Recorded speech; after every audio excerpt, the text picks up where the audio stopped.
Hélio, quando tu fala nessa disputa em diversos campos, isso tem uma parte conceitual, claro, mas tu também tem uma pesquisa empírica sobre isso. Tu pesquisa documentos dos diferentes estados que apontam esse diagnóstico e documentos que são estratégicos, que fazem parte do planejamento, tanto de guerra quanto da economia desses estados. Fala um pouco pra gente desses documentos principais para ficar em poucos países dos Estados Unidos, da China e da Rússia, por favor.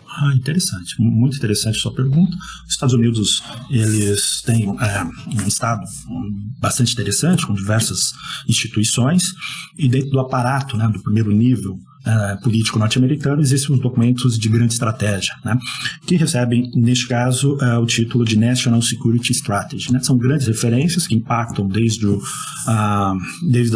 das diretrizes para o DoD, o Departamento de Estado norte-americano, mas também para a inteligência, para a saúde, para o sistema universitário norte-americano e para as demais instituições.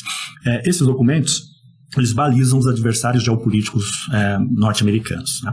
Nos anos 90, por exemplo, os principais documentos apontavam a questão das ameaças difusas, do terrorismo, do tráfico internacional de drogas, temas, digamos, pulverizados em um grande adversário interestatal, né. Assim prossegue nos anos 2000, e essa linguagem ampla, os episódios, né, da invasão e da guerra ao Afeganistão e ao Iraque, não exatamente contra esses estados, mas nesses estados contra um adversário, digamos, difuso, amplo, que seria o terrorismo, que seria, digamos, uma ameaça global aos Estados Unidos. Desde 2010, há uma inflexão, né, nessa abordagem presente nesses documentos, numa escala, primeiro seus documentos de defesa e depois, né, a partir de 2017, na National Security Strategy.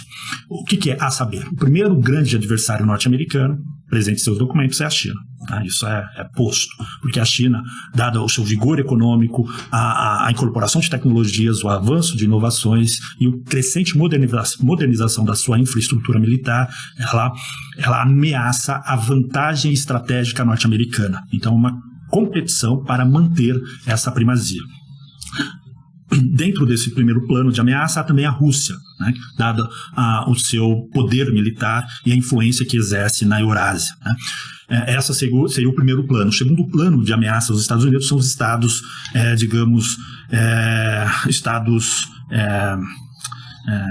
que desafiam, né, a hegemonia. Irã, Coreia do Norte, e aí colocam, né, Sudão do Sul, mas basicamente Irã e Coreia do Norte. E um terceiro nível, uma série de estados e organizações terroristas, né.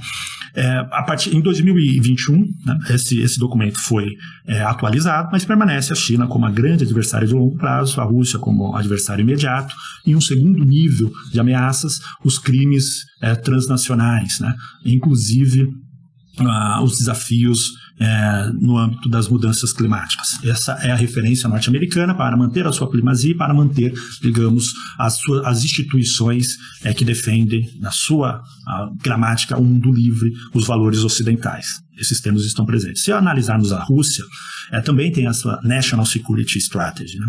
E desde 2005 colocam muito claramente a expansão da infraestrutura militar da OTAN como principal fonte de instabilidade no entorno russo. E o documento de 2021 é explícito em afirmar OTAN e Estados Unidos, né?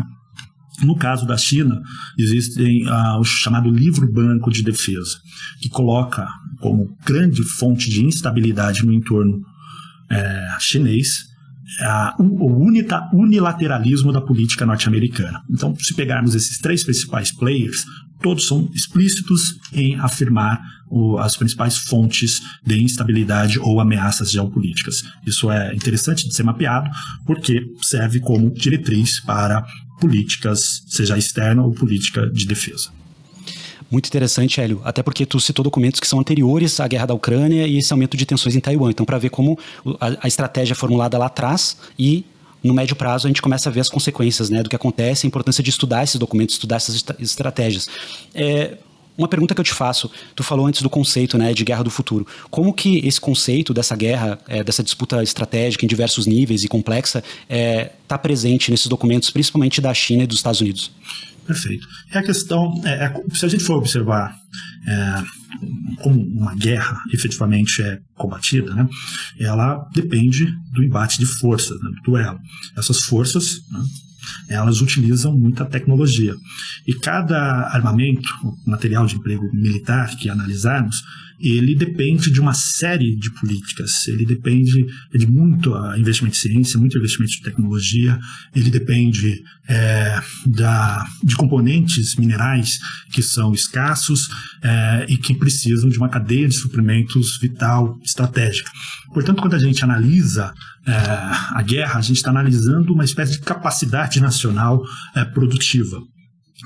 Isso, se a gente fosse traçar por paradigmas do ponto de vista econômico, né, pensaria em sistemas nacionais produtivos e, para usar uma linguagem moderna, contemporânea, é uma espécie de spin-in, né, é uma integração cada vez maior entre o que é um componente, uma produção comercial, civil, e o que é uma produção militar, de tal modo que fica difícil estabelecer essa cisão, né? E aí os exemplos são múltiplos, né? Desde a internet, que pode ser pensada como um instrumento militar mesmo para tráfego de informação, né, de informação, espionagem, inteligência, comunicação estratégica.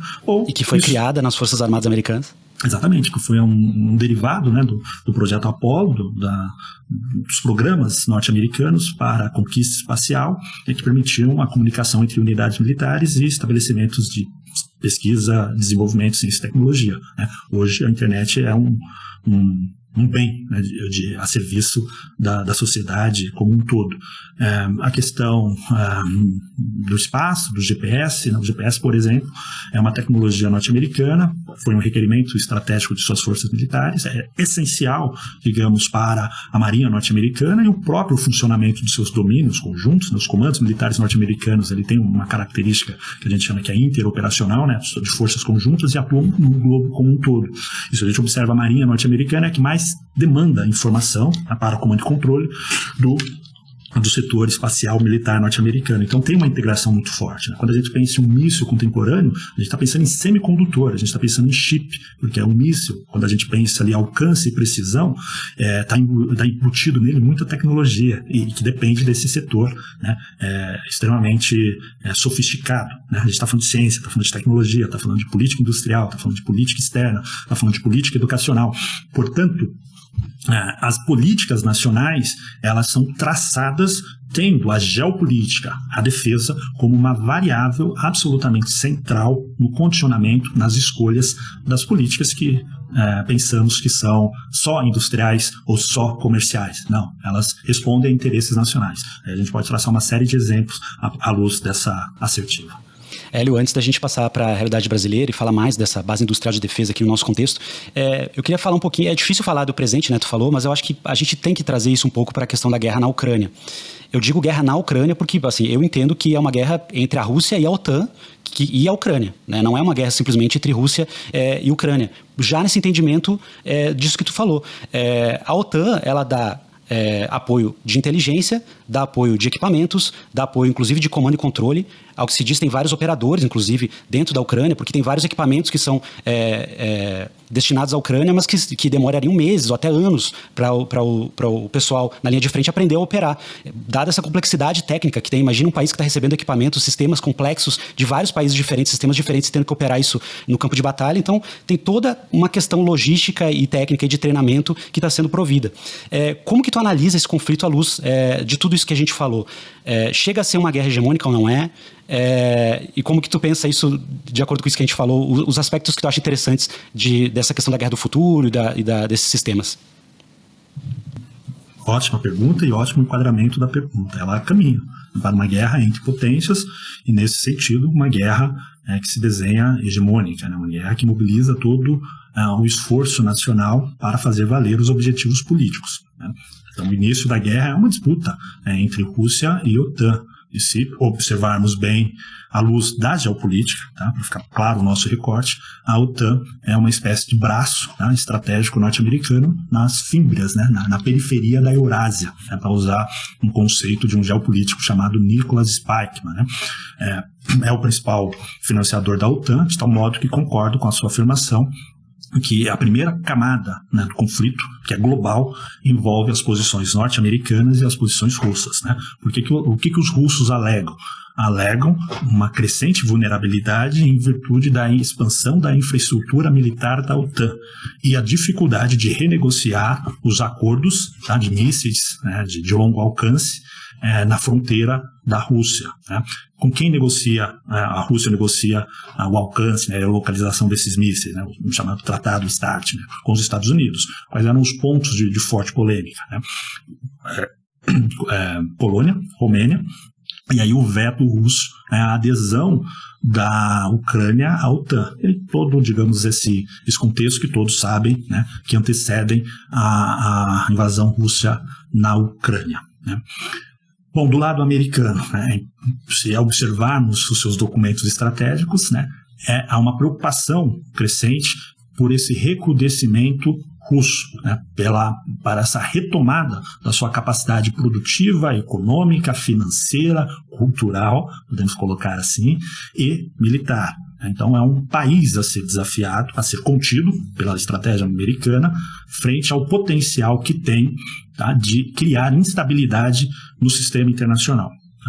Bom, como se desdobra esse conflito? Acredito que é muito difícil projetarmos, né?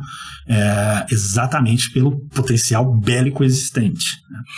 Então, um conflito de longuíssimo prazo. Eu não consigo identificar uma solução para o caso ucraniano num intervalo curto de tempo. Consigo pensar, obviamente, um cessar-fogo, tratados que deem um estatuto especial para a região de Donetsk, Lugansk, quem sabe, talvez, dependendo da habilidade da diplomacia para a Crimeia, mais uma espécie de ferida no sistema internacional, tá? Ali na Europa, antagonizando Estados Unidos e Rússia. Né? Então, digamos, está ali um convite para um tratado internacional em que as potências possam diplomaticamente pensar as regras que imperarão para a resolução dos conflitos futuros. Tá?